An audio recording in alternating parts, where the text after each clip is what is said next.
Et c'est parti pour une speed analyse du Bitcoin. Ici on est en daily et on voit que le niveau à ne pas casser pour rester haussier, c'est 50 430. Actuellement on est dans un channel descendant qui pourrait donc former un bull flag pour une continuation haussière à plus long terme. On peut voir quelque chose d'intéressant, c'est que si je trace grossièrement les swings et que je décale le dessin, pour l'instant ça correspond, et on est possiblement en train de redescendre pour retourner dans le bas du channel et pour faire un rebond qui arriverait aux alentours du 14 septembre. Si je trace un range entre le plus haut et le plus bas actuel, on voit qu'on vient de taper le milieu aujourd'hui, et donc potentiellement on peut aussi avoir un rebond pour retourner vers le haut du channel dès maintenant. En 4 heures, on est dans une tendance baissière, et pour retourner cette tendance, il faudrait casser 70 136.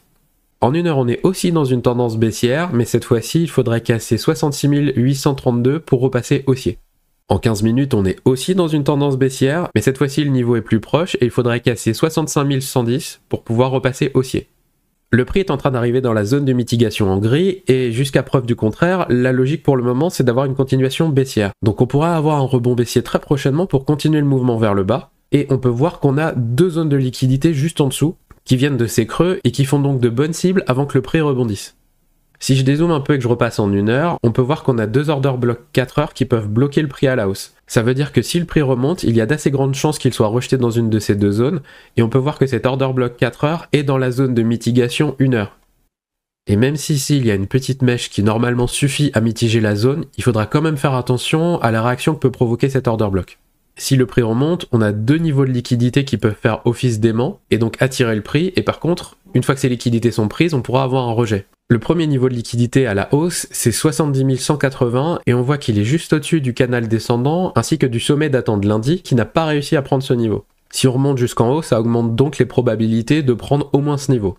La seconde liquidité, c'est celle-ci, à 72 169, elle est un peu plus haute, donc un peu plus compliquée à aller chercher, et si jamais on monte jusque-là, on n'a plus vraiment de résistance qui nous empêche d'aller jusqu'à l'ATH. Enfin, en 5 minutes, le niveau actuel à casser est de 64 386, mais en 5 minutes c'est tellement rapide que ce niveau ne va pas rester valable très longtemps. Maintenant, on va voir les idées de trade que je surveille en local. Au niveau du short, on est en train de rentrer dans cette fameuse zone de mitigation 15 minutes, et potentiellement on pourrait avoir un rejet dans cette zone. Si jamais le prix redescend et casse en 5 minutes mon niveau actuel de 5 minutes, j'attendrai un retracement et je rentrerai en short dessus pour viser dans un premier temps le milieu du canal descendant. En fonction de la réaction et la façon dont le prix baisse, je vais aussi surveiller les 2 liquidités et peut-être prendre un partiel au niveau de ces zones de liquidité. Toujours pareil, en fonction du comportement du prix, soit je ferme le restant de mon trade au niveau du milieu de ce canal, ou soit je laisse une partie de ma position ouverte pour viser le bas du canal.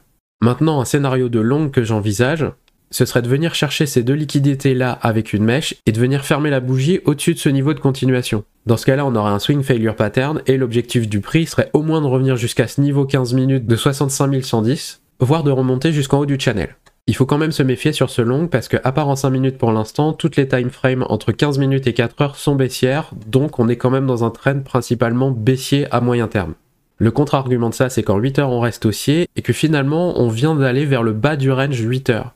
Donc on pourrait dès maintenant avoir un retournement pour remonter dans le haut de ce range, mais ce que j'aime pas trop, c'est qu'on a laissé énormément de liquidités intactes en dessous, et donc on a de très fortes chances de venir les chercher à un moment ou un autre. Comme toujours, n'hésitez pas à laisser un pouce bleu, à vous abonner à la chaîne si ce n'est pas déjà fait, et à activer la cloche pour être prévenu de la sortie des prochaines vidéos.